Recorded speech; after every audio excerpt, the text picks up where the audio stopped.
Welcome back to Cultivating Resilience. Today we're talking about attachment, how early relationships with caregivers shape emotional development. Understanding attachment styles can help us build healthier connections with our children. Nikki, thank you so much for being here today. Tell me, what is attachment? What does that mean?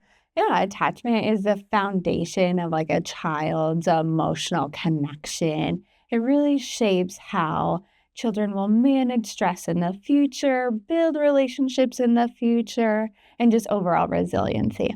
Okay, so are there different types of attachment styles? And tell me a little bit about them, how it kind of forms. Yeah, so there are four different attachment styles, and I'll talk about like it forms based on how caregivers respond to their child, and all based around like consistency of their response.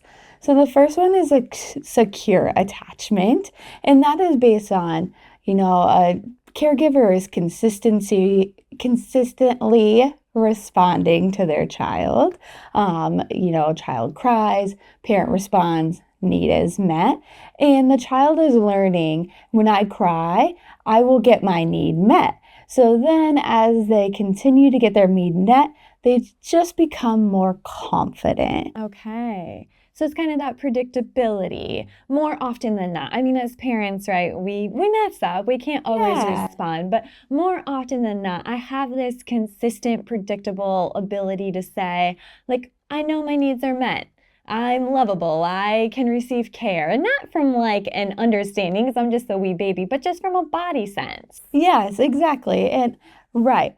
Parents can make mistakes. It's just more times than not. Okay. So then tell me a little bit about the next one. Yeah, the next one is anxious. So maybe the parent is not as consistent. And more times than not, they're responding, and not only just responding, but the way they respond is consistent, showing up in a consistent, loving, nurturing way, whereas maybe at other times they're more frustrated. So the child is now like, I don't really know, am I going to get a loving response or an upset response? So I'm guessing with the anxious attachment, maybe my caregiver just has some more emotional intensity often, or maybe feels like they have really big reactions or big emotions. Like maybe then the kid's feeling like, oh, I needed this and it really upset mom, and she then was hounding on me. And so now I'm kind of anxious about how that response will be. Right. When I'm looking towards my parent, I don't know. Are they going to be angry with me, or are they going to show up and say, oh my gosh, I'm so proud of you? Yeah. And so then what's the next one? So we've got secure, we've got anxious. What's another one? Another one would be avoidant. So this is more like looking at emotions as not logical. So this kiddo might look like they're more self-efficient, they can handle their emotions, but actually deep down they're just feeling more isolated in their relationships, because if they talk about their feelings, it's like, my feelings don't actually matter because they're not logical. Kind of thinking that always like, don't cry over spilt milk, but yeah, you're upset because, oh, you didn't make a basket in basketball. But it's it's almost like there's no reason to be really upset by that, when really it's like their emotions aren't being validated. Okay, so maybe the parent presents more dismissive or really more cold or not really attuned and engaging in maybe like a playful, loving, nurturing way, but really just more isolated and disconnected from the kiddo. Yeah. Okay, all right. All right, I think we're getting all We're these. getting it. Okay, so then tell me about the last one. The last one is a disorganized. So this is kind of the combination of anxious and avoidant.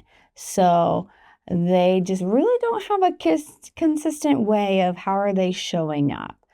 Maybe they're anxious about how their parent is going to react. Maybe they're not going to seek comfort.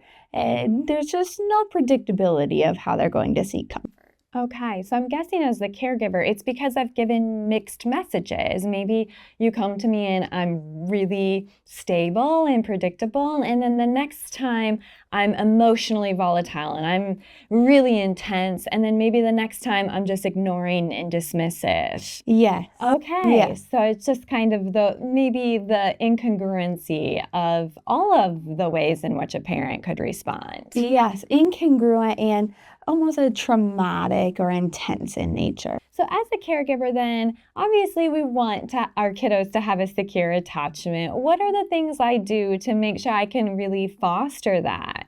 Just being present, allowing space for your child to talk about their emotions, but also allowing space if they're not ready to talk about it either. Modeling what it's like to have healthy relationship and also modeling how you manage stress in a healthy way.